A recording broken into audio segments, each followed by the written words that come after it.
আমার কিন্তু arrange marriage, হ্যাঁ, আমার বাবা মাই চয়েস করে দিয়েছেন। আমি আলহামদুলিল্লাহ ভালো আছি। লাইফ পার্টনার খোঁজার ক্ষেত্রে নিজেরা দায়িত্ব নেওয়ার দরকার নেই। তুমি মেডিকেল প্রথম বর্ষের স্টুডেন্ট, মনোযোগ দিয়ে পড়াশোনা করো। ডেন্টালেও যারা আছে মনোযোগ দিয়ে পড়াশোনা করো, আল্লাহ ইনশাল্লাহ ওই ব্যবস্থাও করে দিবেন তোমার বাবা মা আত্মীয় স্বজনের মাধ্যমে।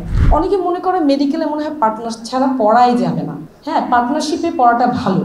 আমরা কয়েকজন মিলে গ্রুপ ডিসকাশন করতাম আইটেম কার্ড কিংবা প্রফেশনাল এক্সামিনেশনের সামনে।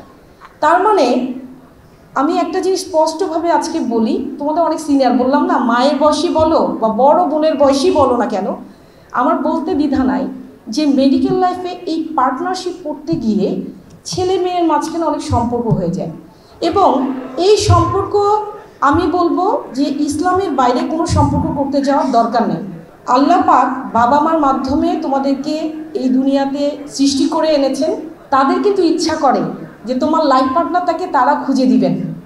এবং আমি বলি, আমি কেন দ্ব্যর্থ কণ্ঠে বলতে পারছি, কারণ আমি আমার লেখাপড়া নিয়েছিলাম, আমার ব্যক্তিগত জীবন, সামাজিক জীবন, আমার কিন্তু অ্যারেঞ্জ ম্যারেজ, হ্যাঁ, আমার বাবা মাই চয়েস করে দিয়েছেন। আমি আলহামদুলিল্লাহ ভালো আছি।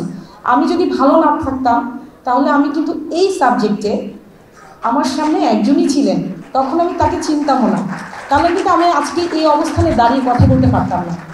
আমি কেন তোমাদেরকে নিষেধ করছি, কারণ ইসলামে যেই জিনিসটা বৈধতা দেয় না, তুমি মনে করবে এটা তোমার জন্য আসলে খুব একটা ফল বয়ে আনবে না।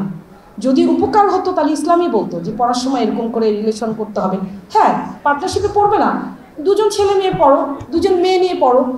আমি বলতে চাচ্ছি জেন্ডার মিক্স করার দরকার নাই। কারণ কি, দেখা যাবে একটা ছেলে একটা মেয়ের সাথে রিলেশন হলো, এইখানে সম্পর্কের টানাপোড়েন হবে।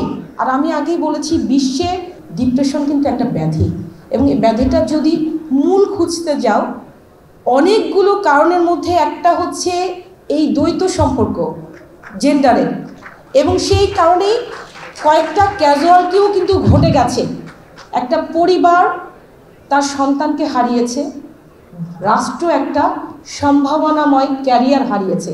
আমার জীবনের গল্পটা বলার উদ্দেশ্যই হচ্ছে যে everything is govern by almighty Allah. So তুমি সেই পাশেই যাচ্ছ, আল্লাহর রহমত থাকলে তুমি সেই দিকেই যাবে, কাজে এত হিসাব কিতাব করার দরকার নেই। 3 নম্বর হচ্ছে পারিবারিক কিছু দায়িত্ব কিন্তু তোমার আছে। এই যে আমি আগেই বলেছি যে লাইফ পার্টনার খোঁজার ক্ষেত্রে নিজেরা দায়িত্ব নেওয়ার দরকার নেই। তুমি মেডিকেল প্রথম বর্ষের স্টুডেন্ট, মনোযোগ দিয়ে পড়াশোনা করো। ডেন্টালেও যারা আছে মনোযোগ দিয়ে পড়াশোনা করো, আল্লাহ ইনশাল্লাহ ওই ব্যবস্থাও করে দিবেন তোমার বাবা মা আত্মীয় স্বজনের মাধ্যমে।